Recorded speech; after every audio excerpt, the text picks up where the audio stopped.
কয়েকজন সাহাবীর জীবনী শোনাই। আবু মাহজুরা রাদিয়াল্লাহু তাআলা আনহু, মক্কার মুয়াজ্জিন, আগে ছিল মুশরিক, পরে হয়েছে মুমিন। উনি কিভাবে মুমিন হইলেন এই ঘটনাটা একটু আপনাদের শোনাতে চাই। হুনাইনের যুদ্ধে ৮ম হিজরি, কত হিজরি সবাই বলেন না একটু, কত হিজরি? ৮ম হিজরিতে হুনাইনের যুদ্ধে রাসূল সাল্লাল্লাহু আলাইহি ওয়াসাল্লাম ফিরে আসতেছেন মদিনায়। পথিমধ্যে বেলাল রাদিয়াল্লাহু তাআলা আনহু আজান দিচ্ছেন। কি দিচ্ছেন? তো পাশে ছিল মুশরিকদের একটা পল্লী, কিছু মুশরিক তরুণ, কিছু অমুসলিম কিশোর, তারা আজানকে ব্যঙ্গ করতেছে। আমাদের বাংলায় মুখ ভেঙ্গানো বলে আর কি। বেলাল রাদিয়াল্লাহু তাআলা আনহু আজান দিচ্ছেন, ওই বাচ্চাগুলো মুশরিক, তো ওরা আজানকে ব্যঙ্গ করতেছে, বিকৃতি করে ওরাও আজান দিচ্ছে। উদ্দেশ্য হচ্ছে আজানকে নিয়ে ঠাট্টা করা। উদ্দেশ্য কি? ঠাট্টা করা। ব্যাপারটা মনে কষ্ট পাওয়ার মতো ব্যাপার না? কিন্তু বিশ্বনবী ওইখানে দেখেন কি খুঁজলেন। বিশ্বনবী খেয়াল করলেন অমুসলিম কিশোরদের মধ্য থেকে একটা কিশোরের গলাটা বড় দরাজ গলা, কণ্ঠটা বড় সুন্দর। খেয়াল করে দেখলেন যে কিছু কিশোর বেলালের আজানকে ব্যঙ্গ করে, বিকৃতি করে, কিন্তু একজনের কণ্ঠ দেখতে পাচ্ছেন না এত দূরে, কিন্তু কণ্ঠটা বড় সুন্দর, দরাজ গলা। বিশ্বনবী সাহাবীদেরকে বললেন, ধরো এগুলারে, ধরো। সবগুলারে ধরে বিশ্বনবীর সামনে আনা হলো। ওরা হাঁটু গেড়ে বসলো। বিশ্বনবী বললেন, তোমাদের মধ্যে কে যেন ব্যঙ্গ করে আজান দিচ্ছিল, তার গলাটা বড় উঁচু, গলার বেসটা বড় মজবুত, মেলোডিয়াস, সুমধুর কণ্ঠ। কে? আবু মাহজুরা বলে, আমার বন্ধুরা সবাই আমার দিকে আঙ্গুল দেখায়, আমি পড়ে গেছি বিপদে। রাসূল সাল্লাল্লাহু আলাইহি ওয়াসাল্লাম বাকি অমুসলিম তরুণদেরকে ছেড়ে দিলেন, বললেন তোমরা যাও। এবার আবু মাহজুরারে পাইছে। আবু মাহজুরার চুলের মধ্যে হাত দিলেন বিশ্বনবী, মাথায় হাত দিয়ে বললেন, এবার আজান দাও দেখি। আবু মাহজুরা বলে, আমি তো আজান দিতে জানি না, কারণ আমি তো বেলালেরটা শুইনা দিছি, আমার তো মুখস্থ নাই, আমি তো আজান দিতে জানি না। বিশ্বনবী বললেন, জানো না? তাহলে আসো, আমি তোমারে শিখাই দেই। সুবহানাল্লাহ পড়েন। আবু মাহজুরা হাঁটু গেড়ে বসে, বিশ্বনবীর মোবারক হাত আবু মাহজুরার চুলের মধ্যে। বিশ্বনবী আজানের মুআল্লিম আবু মাহজুরাকে বলতেছে, ঠিক আছে তোমারে শিখাই দিচ্ছি, আমি যা যা বলবো আমার সাথে সাথে বলো, পারবা? আবু মাহজুরা বলে, পারবো। বিশ্বনবী আজান দিচ্ছেন মাথায় হাত দিয়ে, আল্লাহু আকবার,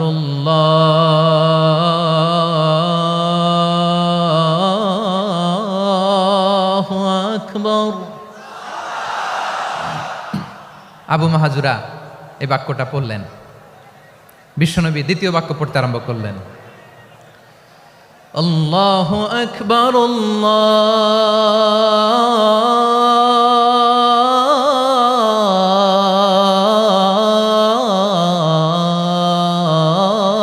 আল্লাহু আকবার। আবু মাহজুরা এই বাক্যটাও বললেন। বিশ্বনবী আবু মাহজুরার মাথার মধ্যে হাত দিয়ে তৃতীয় বাক্য পড়লেন, আশহাদু আল্লা ইলাহা ইল্লাল্লাহ,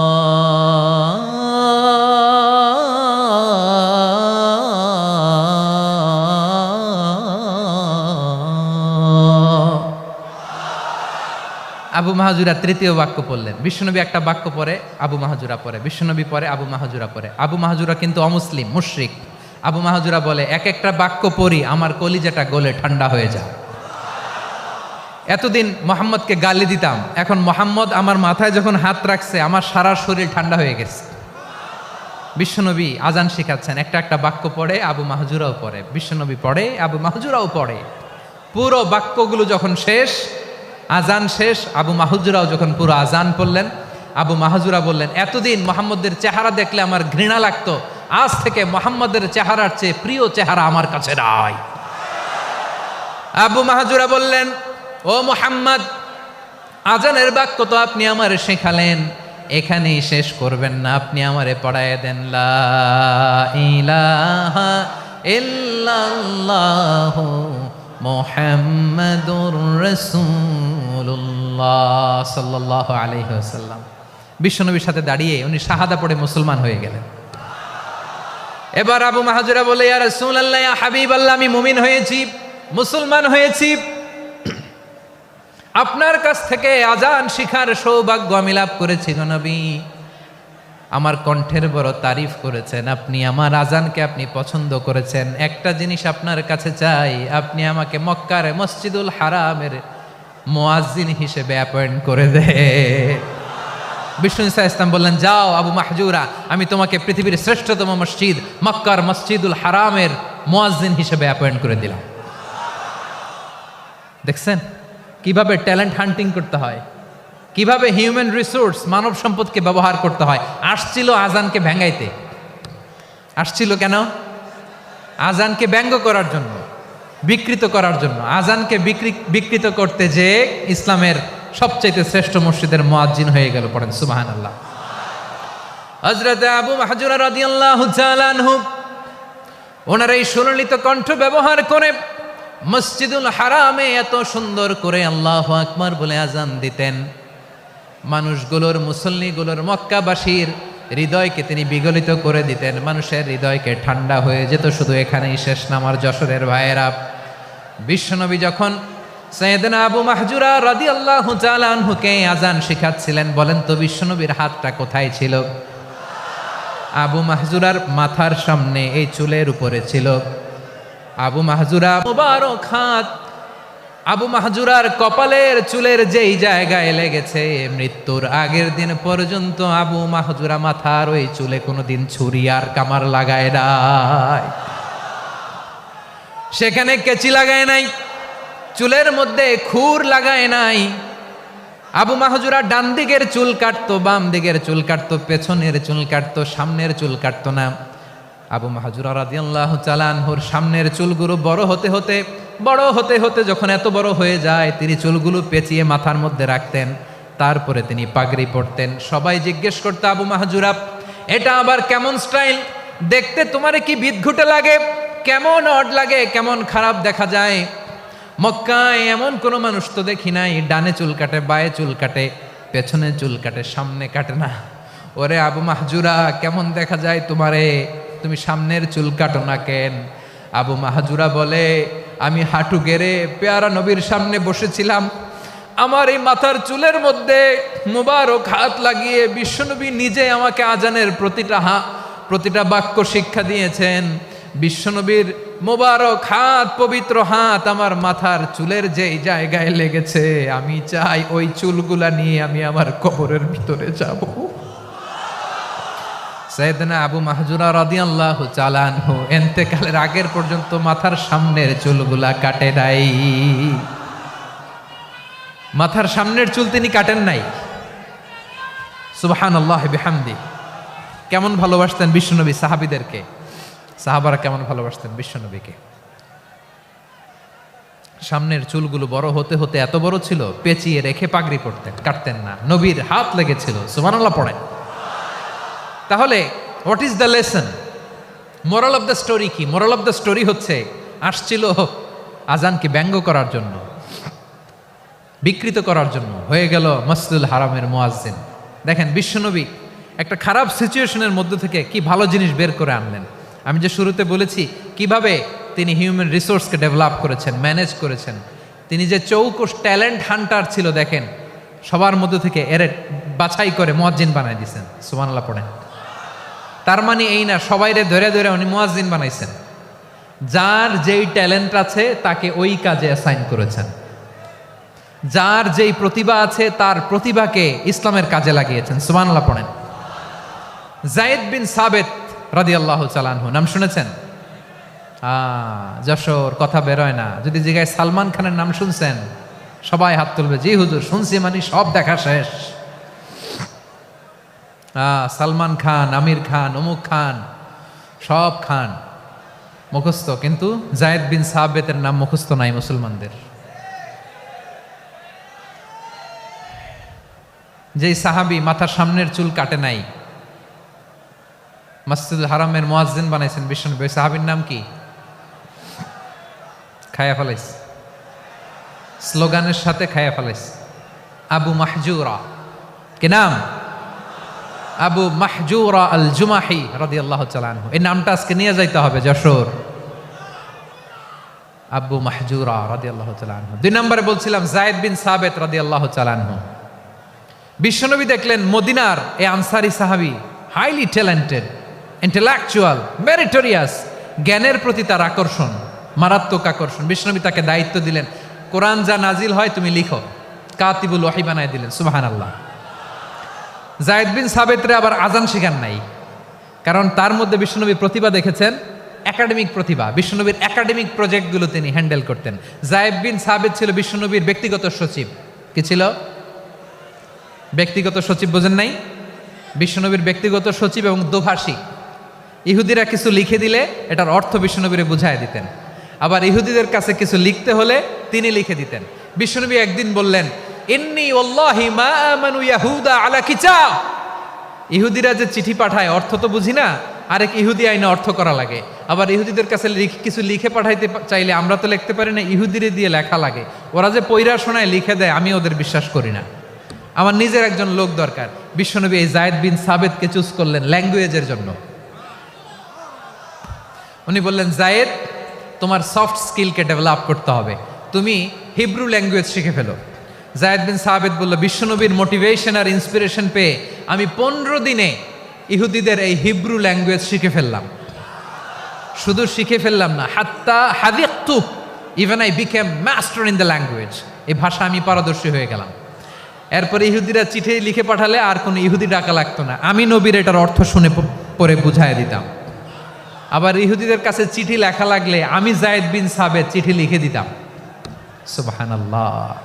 দেখেন, এত সাহাবীর মধ্য থেকে বিশ্বনবীর একাডেমিক প্রজেক্ট, ব্যক্তিগত সচিব, দোভাষী হিসেবে তিনি যায়েদ বিন সাবেতের মতো তরুণকে নির্বাচিত করেছেন। কেমন ট্যালেন্ট হান্টার ছিল আমার নবী! সুবহানাল্লাহ পড়বেন না? বিশ্বনবীর ইন্তেকালের পরে সাইয়েদনা আবু বকর রাদিয়াল্লাহু তাআলা আনহু যখন খলিফা হয়ে আসলেন, কোরআনকে সংকলনের দায়িত্ব দেয়া লাগবে, কোন সাহাবীকে দিবেন? সব সাহাবারা মিলে পরামর্শ করলেন। সাইয়েদনা আবু বকর, উমর সবাই মিলে এই বিশাল কোরআন সংকলনের গুরু দায়িত্ব বিশ্বনবীর ব্যক্তিগত সচিব, বিশ্বনবীর দোভাষী, বিশ্বনবীর সিলেক্ট করাই লোক যায়েদ ইবনে সাবেত রাদিয়াল্লাহু তাআলা আনহুকে দিয়েছে। কোরআনের কপি তো আজকে এখানে রাখে নাই। এই যে আজকের যে কোরআন পড়েন, এটা আগে এরকম ছিল না। কোরআন নাজিল হলে সাহাবারা চামড়ার, ওটের চামড়ায় লিখে ফেলতো, ওটের চ্যাপ্টা হাড্ডির মধ্যে লিখে ফেলতো, গাছের গুড়ির মধ্যে লিখে ফেলতো, বিভিন্ন জনের কাছে ছড়ানো ছিটানো ছিল। আবু বকর রাদিয়াল্লাহু তাআলা আনহু একসাথে করলেন, পরবর্তীতে উসমান রাদিয়াল্লাহু তাআলা আনহু একসাথে করলেন। 114 সূরার এখন এই মুসহাফ, এই কম্পাইলেশন, এই কপি আমরা পেয়েছি, যার হিউজ কন্ট্রিবিউশন ছিল। এই পুরো কোরআন কম্পাইলেশনের প্রজেক্ট ম্যানেজার ছিল যায়েদ বিন সাবেত রাদিয়াল্লাহু তাআলা। কোরআন কম্পাইলেশনের প্রজেক্ট ম্যানেজার। দেখেন, উনারে মাথায় হাত দিয়ে আজান শিখায় নাই। সুবহানাল্লাহ কইবেন না? তাহলে প্রথম সাহাবী আবু মাহজুরাকে মুয়াজ্জিন বানাইলেন, যায়েদ বিন সাবেতকে ব্যক্তিগত সচিব আর দোভাষী বানালেন, মুসআব ইবনে উমাইর রাদিয়াল্লাহু তাআলা আনহুকে ইসলামের প্রথম অ্যাম্বাসেডর বানালেন। তাহলে তৃতীয় নাম্বার একজন সাহাবীর নাম বলছি, মুসআব ইবনে উমাইর। মুসআব কি নাম? নামটা কেমন লাগে? এই কয়েকজনের ভাল লাগে, বাকিদের ভাল লাগে না? ভাল লাগে। He was the first ambassador in Islam. ইসলামের প্রথম ডিপ্লোমাট, ইসলামের প্রথম কূটনৈতিক, ইসলামের প্রথম ডিপ্লোমাট, প্রথম অ্যাম্বাসেডর মুসআব ইবনে উমাইর। মক্কার তরুণ যুবক, উনি পারফিউম লাগাইলে মানুষ দেখলেই বুঝতো এটা মুসআব লাগাইছে। এমন ড্যাশিং ফেসের ছিল, এমন স্মার্ট ড্যাশিং ফেস, এমন পার্সোনালিটির মানুষ ছিল মুসআব রাদিয়াল্লাহু তাআলা আনহু। কারণ যিনি ইসলামের স্পোকম্যান হবেন, মুখপাত্র হবেন, তার স্মার্ট হওয়ার দরকার আছে না নাই? আকাবার প্রথম শপথ যখন হলো, তাদের সাথে বিষ্ণু ঈসা ইসলাম মদিনাতে একজন মুখপাত্র পাঠালেন, ডিপ্লোমাটকে পাঠালেন, অ্যাম্বাসেডর অফ ইসলাম। তিনি হচ্ছেন মুসআব ইবনে উমাইর। পড়েন সুবহানাল্লাহ। বিশ্বনবী দেখলেন সে অনেক স্মার্ট, তার ডেডিকেশন আছে, সিনসিয়ারিটি আছে, এবং মদিনায় যে আউস খাজরাজ গোত্রের নেতাদের সাথে ডিল করতে হবে, ইহুদিদের সাথে ডিল করতে হবে, ওখানে একজন পাক্কা জানু খেলোয়াড়ের দরকার আছে না নাই?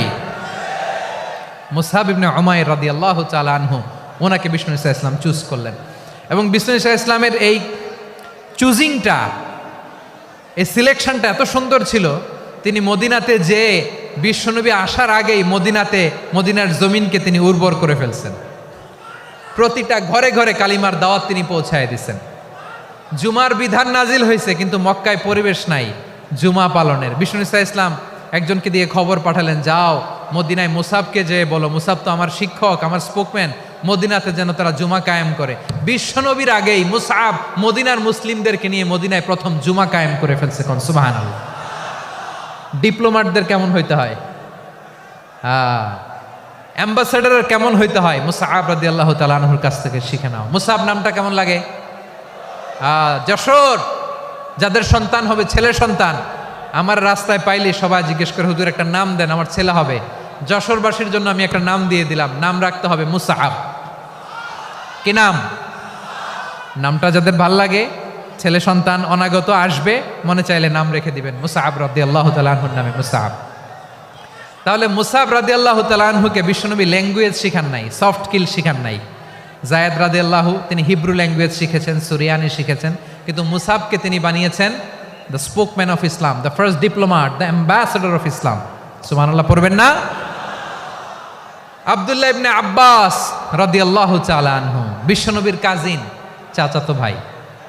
আবার মাইমুনা রাদিয়াল্লাহু তাআলা আনহু, মাইমুনা নবীর স্ত্রী, তিনি ছিলেন আব্দুল্লাহর আপন খালা।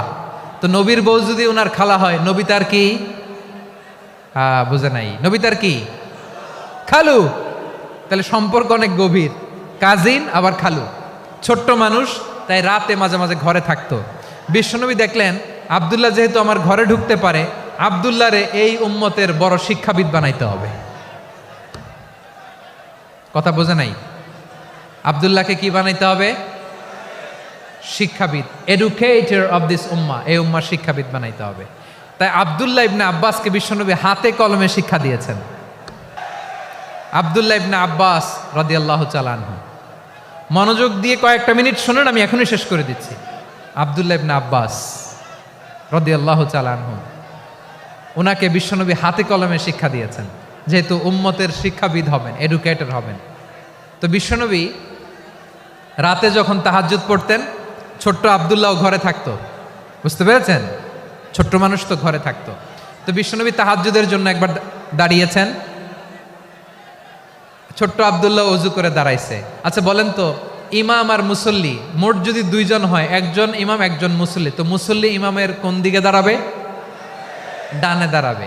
ছোট্ট আব্দুল্লাহ বোঝে নাই, বিশ্বনবী তাহাজ্জুদ শুরু করেছেন, উনি একতেদা করছেন আর দাঁড়াইছেন বায়ে। কোথায় দাঁড়িয়েছেন? আব্দুল্লাহ বলেন, যখন আমি বায়ে দাঁড়ালাম, আখাযা রাসূলুল্লাহ সাল্লাল্লাহু আলাইহি ওয়াসাল্লাম উযুনি আল ইউমনা ইয়াফতিলুহা, বিশ্বনবী নামাজরত অবস্থায় আমার কান ধরে টেনে আমার ডান দিকে এনে দাঁড় করায় দিলেন। পড়েন সুবহানাল্লাহ। দেখেন, হাতে কলমে শিক্ষা। আর জীবনে ভুল হবে? কথা কয় না, আর ভুল হবে? আর ভুল হবে না। এভাবে বিশ্বনবীর অনেক সঙ্গ পেয়েছেন, সফর করেছেন, একই বাহনে বসেছেন, এক বাহনে বসে লম্বা নাসিহত করেছেন, বলেছেন, ইয়া গোলাম ইহফাদিল্লাহ ইয়াহফাজকা, ইহফাদিল্লাহ তাজিদহু তুজাহাক, ইযা সাআলতা ফাসআলিল্লাহ ওয়া ইযা ইসতাআনতা ফাসতাইন বিল্লাহ। আল্লাহর বিধান মানো, আল্লাহর বিধান রক্ষা করো, আল্লাহ তোমায় রক্ষা করবে। আব্দুল্লাহ, চাইতে হলে আল্লাহর কাছে চাও, সাহায্য চাইতে হলে আল্লাহর কাছে সাহায্য চাও। মনে রাখো, গোটা বিশ্বের সবাই যদি তোমার সাহায্য করতে চায়, ততটুকুই করতে পারবে যতটুকু আল্লাহ তোমার নসিবে রেখেছে। গোটা বিশ্ব যদি তোমার বিরুদ্ধে ষড়যন্ত্রে দাঁড়িয়ে যায়, ক্ষতি ততটুকু করতে পারবে যতটুকু তোমার জন্য বরাদ্দ আছে, এর বাইরে কিছু করতে পারবে না। আওয়াজ করে বলেন ঠিক কিনা?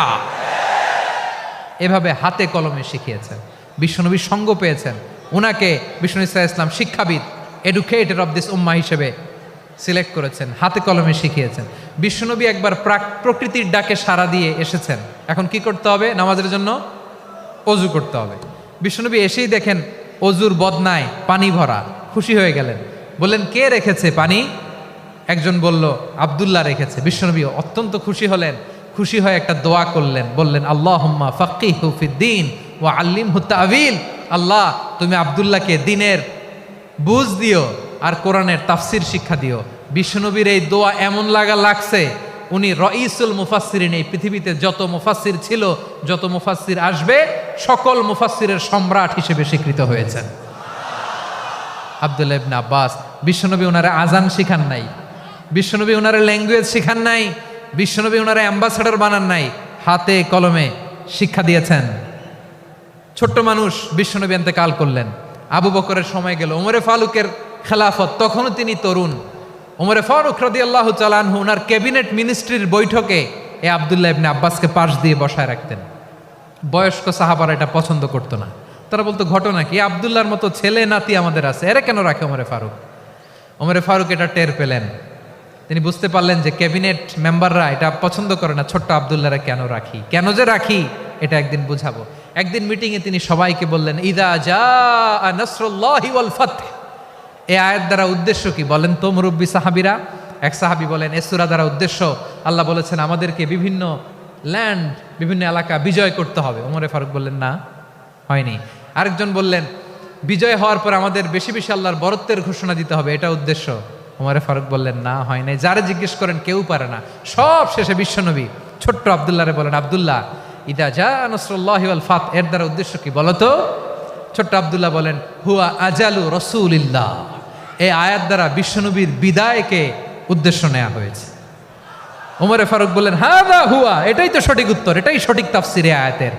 কারণ ইদা জাআ নাসরুল্লাহি ওয়াল ফাতহ, যখন আল্লাহর সাহায্য আর বিজয় আসবে, ওয়া রাআইতান নাসা ইয়াদখুলুনা ফি দীনিল্লাহি আফওয়াজা, আপনি দেখবেন দলে দলে ঢলে ঢলে বানের পানির মতো মানুষ ইসলামের দিকে ঢুকতেছে, ইসলামের বিজয় হয়েছে। তো ইসলামের বিজয়ের মিশন নিয়ে নবী আসছে, বিজয়ী যখন হয়ে গেছে এখন তো নবীর বিদায় হবে। জোরে বলেন ঠিক কিনা? কোন সাহাবী এই সূক্ষ্ম কথাটা ধরতে পারে নাই, ওই আব্দুল্লাহ ছাড়া। আব্দুল্লাহ যখন উত্তর দিছে সব সাহাবীদের টনক নড়েছে। এরপর থেকে কোনো ক্যাবিনেট মিটিংয়ে আর কোনো সাহাবারা কোনো প্রশ্ন করে নাই, আওয়াজ করে পড়েন সুবহানাল্লাহ। বিশ্বনবী আব্দুল্লাহ ইবনে আব্বাসকে দ্য এডুকেটর অফ দ্য উম্মাহ, উম্মার শিক্ষাবিদ হিসেবে গ্রহণ করেছেন। আওয়াজ করে পড়তে হবে আল্লাহু আকবার। সাহাবীদের নামগুলো মনে থাকবে? এক নম্বরে আবু মাহজুরা, মুয়াজ্জিন বানাইছেন। যায়েদ ইবনে সাবিত, দোভাষী, ট্রান্সলেটর অফ প্রফেট, এবং তিনি ছিলেন বিশ্বনবীর ব্যক্তিগত সচিব। Musab Ibne Umair, the first ambassador and diplomat of Islam. Abdullah Ibne Abbas এই উম্মার সবচেয়ে বড় এডুকেটর, শিক্ষাবিদ। আরেকজন ছিল আব্দুল্লাহ ইবনে মাসউদ রাদিয়াল্লাহু তাআলা। দুই আব্দুল্লাহ, আব্বাস গেল, আরেকজন হচ্ছে মাসউদ। মক্কার তরুণ, ছাগল পালতো মুশরিকের। বিশ্বনবী আর আবু বকর রাদিয়াল্লাহু তাআলা আনহু একবার গেলেন, যে দেখে এই তরুণ দাঁড়ায় আছে। বিশ্বনবী বলেন, আমি খুব ক্ষুধার্ত, তোমার কাছে কি দুধ আছে ছাগলের? আব্দুল্লাহ ইবনে মাসউদ বলে, আছে। ওয়ালাকিন আনা মুতামান, কিন্তু যে দুধ আছে এটা আমানতের, আমি দিতে পারবো না। বিশ্বনবী এইটা শুনেই তারা টার্গেট করে ফেলছে। আনা মুতামান, দুধ আছে কিন্তু এটা আমার মালিকের, আমি তো দরদ দেখাই, আমার মালিকের দুধ আপনি পথিক, আপনারা দিতে পারি না। বিশ্বনবী টার্গেট করে ফেলছেন, এরে আমার কাজে লাগাইতে হবে। বিশ্বনবী বললেন, আচ্ছা ঠিক আছে, দুধ দিও না, কিন্তু এমন ছাগি আছে কিনা যেই ছাগির সাথে কোনো ছাগলের মিলন হয় নাই, তার ওলানে দুধও আসে নাই, বাচ্চাও নাই, এরকম ছাগির থেকে যদি আমি দুধ খাই তাহলে তো সমস্যা নাই। বলতেছে, এরকম ছাগির থেকে দুধ খাইলে সমস্যা নাই, কারণ এরকম ছাগির ওলান থেকে দুধ আসবেও না। বলতেছে, ঠিক আছে, এরকম একটা ছাগি নিয়ে আসা হলো। বিশ্বনবী বিসমিল্লাহ বলে ওই ছাগির ওলানে হাত দিলেন। হাত দিতে দেরি, পুরো ওলানটা দুধে ভরে যেতে দেরি হয় না। বিশ্বনবী আর আবু বকর রাদিয়াল্লাহু তাআলা আনহু দহন করে পেট ভরে খেলেন। এই দৃশ্য আব্দুল্লাহ ইবনে মাসউদের হৃদয়ে দাগ কাটলো। এই মুআজিজা দেখে তিনি বললেন, আশহাদু আল্লা ইলাহা ইল্লাল্লাহ ওয়া আশহাদু আন্না মুহাম্মাদুর রাসূলুল্লাহ। তিনি ষষ্ঠ মুসলিম ছিলেন, 6 নম্বর মুসলমান। ওনাকে টার্গেট করে বিশ্বনবী দেখলেন এমন ইন্টেলেকচুয়াল ব্রেন, উনি সূক্ষ্ম সূক্ষ্ম জিনিস বুঝে বেশি, ফিকহি জ্ঞান ওনার মধ্যে বেশি। বিশ্বনবী ওনাকে কোরআনের জ্ঞান শিক্ষা দিতে লাগলেন। উনি বিশ্বনবী সবার কাছে কোরআন শোনায়, কিন্তু বিশ্বনবী নিজে আব্দুল্লাহ ইবনে মাসউদের কাছ থেকে কোরআন শুনতো। বিশ্বনবী একবার বললেন, ইকরা আলাইয়া ইয়া মাসউদ। ইবনে মাসউদ, একবার শোনাও তো কোরআন দেখি। আব্দুল্লাহ ইবনে মাসউদ বলে, আকরাউ আলাইকা ওয়া আলাইকা উনজিল। নবী, আপনার উপর কোরআন নাজিল হয় আর আমি আপনার সামনে কোরআন পড়ব। বিশ্বনবী বললেন, ইন্নী উহিব্বু আন আসমাআহু মিন গায়রি। আমি নিজে পড়তে যেমনি ভালোবাসি, অন্যে পড়ুক আমি শুনবো, এটাও আমি ভালোবাসি। সূরা নিসা তিনি তেলাওয়াত করে শুনিয়েছেন। এমন সূক্ষ্ম সূক্ষ্ম বিষয় বিশ্বনবী উনাকে ধরিয়ে দিয়েছেন। উনি হয়ে গিয়েছেন, আব্দুল্লাহ ইবনে আব্বাস হয়েছেন রাইসুল মুফাসসিরিন, উনি হয়ে গিয়েছেন ফাকিহুল উম্মাহ। ওনার চাইতে বড় ফকি এই পৃথিবী আর দেখবে না। চিল্লায় বলেন সুবহানাল্লাহ। উনি বলতেন ওয়াল্লাহি ওয়াল্লাহি ইল্লাযী লা ইলাহা গায়রু মা উনজিলাত সূরাতুন ইল্লা ওয়া আনা আ'লামু আইনা উনজিলাত ওয়া ফীমা উনজিলাত। বিশ্বনবী এমন ভাবে কোরআনের দার্স আমাকে দিয়েছেন, কোরআনে যত সূরা নাজিল হয়েছে, যেখানে নাজিল হোক না কেন আমি জানি এটা কোথায় নাজিল হয়েছে এবং কোন প্রেক্ষাপটে নাজিল হয়েছে। এমন একটা সূরা নাই যে সূরার কোথায় নাজিল হয়েছে আমি মাসুদের জানা নাই, কোন প্রেক্ষাপটে নাজিল হয়েছে আমার জানা নাই। এরকম ঘটবে না, চিল্লায় বলেন আল্লাহু আকবার। এই আব্দুল্লাহ ইবনে মাসউদ রাদিয়াল্লাহু তাআলা আনহু ওমরে ফারুকের সময় কুফার চিফ জাস্টিস ছিলেন। কুফা নগরীর চিফ জাস্টিস। চিফ জাস্টিস বুঝেন নাই? বিচারপতি। কি ছিলেন? সবাই বলে নাই, কি ছিলেন? বিচারপতি ছিলেন। এবং ওনার যে ফিকহি জ্ঞানের ধারা, এটাই আলকামা, ইব্রাহিম আন-নাখাই, হাম্মাদ ইবনে সুলাইমান হয়ে ইমাম আবু হানিফা পর্যন্ত পৌঁছেছে। এবং ওনার ফিকহি জ্ঞানের ধারাই হানাফি মাযহাবে অ্যাকসেপ্ট হয়েছে। আজও এগুলো হানাফি মাযহাবে চর্চিত হয়। হানাফি মাযহাবের সব ফিক আব্দুল্লাহ ইবনে মাসউদের ফিকহি জ্ঞানের ধারা থেকে নেওয়া হয়েছে। চিল্লায় পড়েন সুবহানাল্লাহ। তাহলে উনাকে বিশ্বনবী বানিয়েছেন জুরিস্ট, আইনবিদ, ফকিহ। উনারে আজান শিখান নাই। হিউম্যান রিসোর্স ডেভেলপমেন্ট কিভাবে করবেন, মানব সম্পদের উন্নয়ন কিভাবে করতে হয়, কিভাবে যার যেখানে প্রতিভা কাজে লাগাতে হয় উনি দেখিয়েছেন। সুবহানাল্লাহ পড়বেন না? খালিদ বিন ওয়ালিদ নাম শুনছেন? কে কে শোনেন নাই হাত তোলেন। কি ছিলেন? বীর যোদ্ধা ছিলেন খালিদ বিন ওয়ালিদ। কিন্তু তিনি ইসলাম ধর্ম গ্রহণ করেছেন অনেক দেরিতে, 8ম হিজরিতে। তার মানে 8ম হিজরির আগে উনি মুশরিকদের পক্ষে লড়াই করেছেন। ওনার হাতে কত মুসলিম সাহাবী যে নিহত হয়েছে হিসাব নাই। বিশ্বনবী টার্গেট করে রাখছে, তুমি আমাদের মুসলিমদের এত ক্ষতি করলা, তুমি যখন মুসলমান হবা তোমারে দিয়ে আমি এমন কাম করামু যে এটা আর কেউ করতে পারবে না। খালিদ বিন ওয়ালিদ রাদিয়াল্লাহু তাআলা আনহু 8ম হিজরিতে মুসলিম হয়েছেন, মক্কা বিজয়ের আগে। তো মক্কা বিজয়ের আগে যখন মুসলিম হয়েছেন, এর আগে কি করছেন? কাফিরদের সাথে যুদ্ধ করেছেন।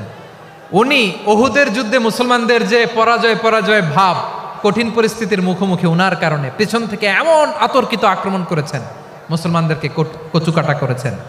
8ম হিজরিতে আল্লাহ তাআলা হেদায়েতের নূর দিয়ে ওনার হৃদয়টাকে উজালা করে দিলেন। লা ইলাহা এটা এমন বাণী যার হৃদয়ে একবার টাচ খাবে, এইটা থেকে সে আর পালিয়ে বেড়াতে পারে। ঝিনুকের ভেতর লুকিয়ে থাকে যেমন মতি, ঝিনুকের ভেতর লুকিয়ে থাকে যেমন মতি, কলমা শাহাদাতে আছে আল্লাহর জ্যোতি, কলমা শাহাদাতে আছে আল্লাহর জ্যোতি। ঠিক কিনা বলেন? মক্কা বিজয়ের আগে মুসলিম হলেন, হওয়ার পরেই বিশ্বনবীর টার্গেট ফুলফিল হলো। ওই যে টার্গেট করে রেখেছেন আর দোয়া করেছেন, খালিদ বিন ওয়ালিদ যদি মুসলিম হয় তাকে আমি মিলিটারি চিফ বানাবো। ওনাকে আজান শিখান নাই, ওনারে কান ধইরা নামাজের এই মাথা থেকে ওই মাথা আনান নাই, ফিকহি কোরআনের সূক্ষ্ম তাফসীর ওনারে শিখান নাই, অ্যাম্বাসেডর বানান নাই। বিষ্ণু ইসলাম উনাকে সামরিক অভিযানে প্রেরণ করেছেন। সামরিক অভিযানে তিনি প্রেরণ করেছেন। ওনার জীবদ্দশায় ওনার নেতৃত্বে যতগুলো যুদ্ধ হয়েছে, একটা যুদ্ধেও তিনি পরাজয় বরণ করেন নাই। ওমরে ফারুকের সময়কালে তিনি চিফ অফ মুসলিম মিলিটারি, মানে মুসলিম সেনাপতি হয়েছেন। যশোর আওয়াজ করো, ঠিক কিনা বলো? সেনাপতি, মুসলিম সেনাপতি। তাহলে কিভাবে হিউম্যান রিসোর্স ব্যবহার করতে হয় গোটা বিশ্ব আমার নবীর কাছ থেকে শিখে না। খালিদ বিন ওয়ালিদ, ওনাকে বিশ্বনবী একটা উপাধি দিয়েছেন। উপাধিটা হচ্ছে সাইফুল্লাহিল মাসলুল, আল্লাহর নাঙ্গা তরবারি, আল্লাহর খোলা তরবারি, দ্য ওপেন সোর্ড অফ আল্লাহ। খালিদ বিন ওয়ালিদ মুসলিম সেনাপতি। হাসান বিন সাবেত নাম শুনছেন? দেখি উনি কি ছিল বলেন? রাসূলের সভা কবি, কালচারাল হিজিমনিকে ডিফিট করার জন্য। উনি ভালো অস্ত্র চালানো জানতেন না, ওই কাজে উনি যেতেন না। ওনার ছিল কাব্য প্রতিভা। কাফিররা কবিতা দিয়ে নবীকে গালি দিত। বিশ্বনবী বলতেন, ইয়া হাসান আজিব আন রাসূলিল্লাহ, তুমি নবীর হয়ে কাফেরদের এই কথাগুলোর জবাব দাও।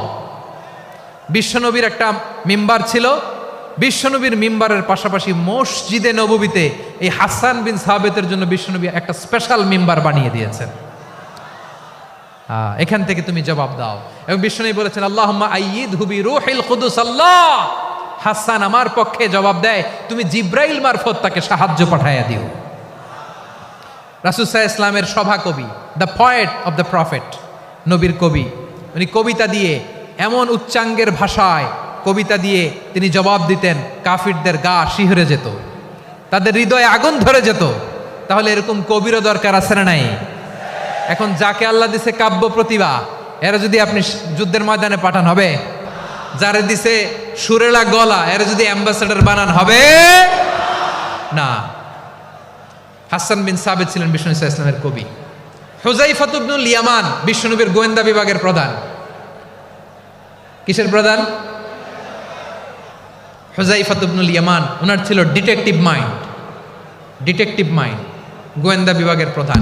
এবং উনি হচ্ছেন সাহিবু সিররি রাসূলিল্লাহ, রাসূল সাল্লাল্লাহু আলাইহি ওয়াসাল্লামের গোপন তথ্যের ধারক বাহক।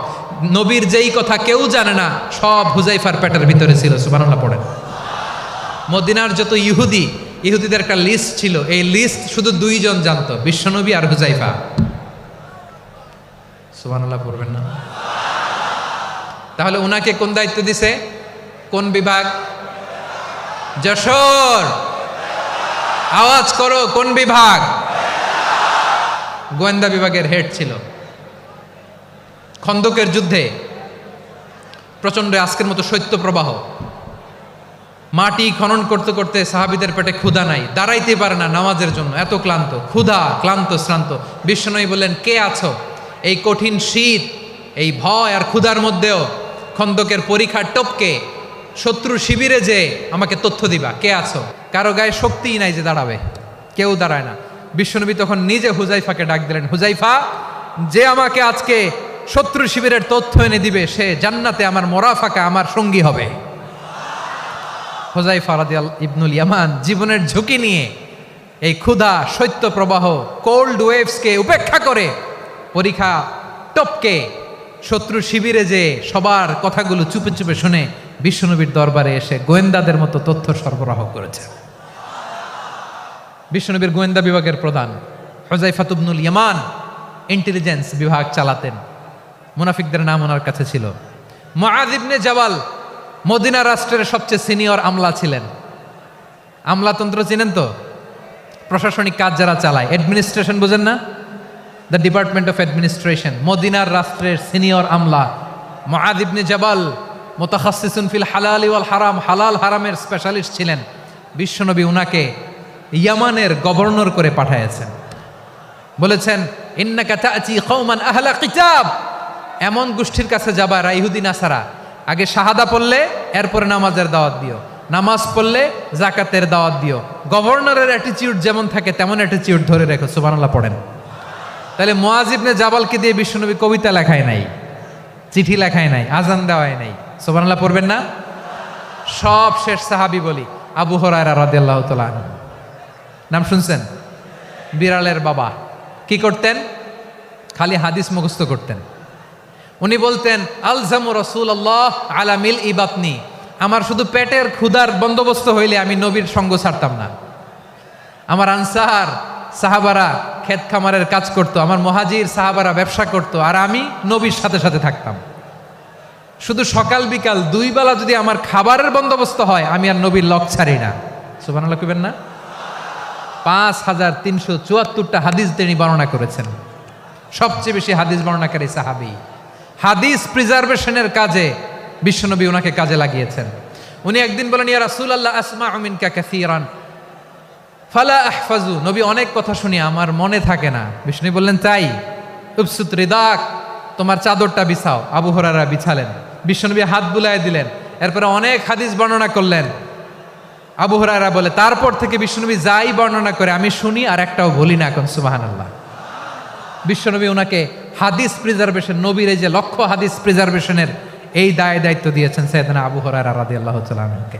প্রিয় ভাইরা, তাহলে 10 জন সাহাবীর কথা যে বললাম, আপনারা কি খেয়াল করেছেন কত বড় ট্যালেন্ট হান্টার, চৌকস ট্যালেন্ট হান্টার ছিল আমার নবী। এক একজনের এক এক ট্যালেন্ট এক এক কাজে অ্যাসাইন করেছেন, এক একজনকে এক এক দায়িত্ব দিয়েছেন, এক একজনের প্রতিভাকে এক একভাবে বিকশিত হওয়ার সুযোগ দিয়েছেন। আওয়াজ করে বলেন ঠিক কিনা?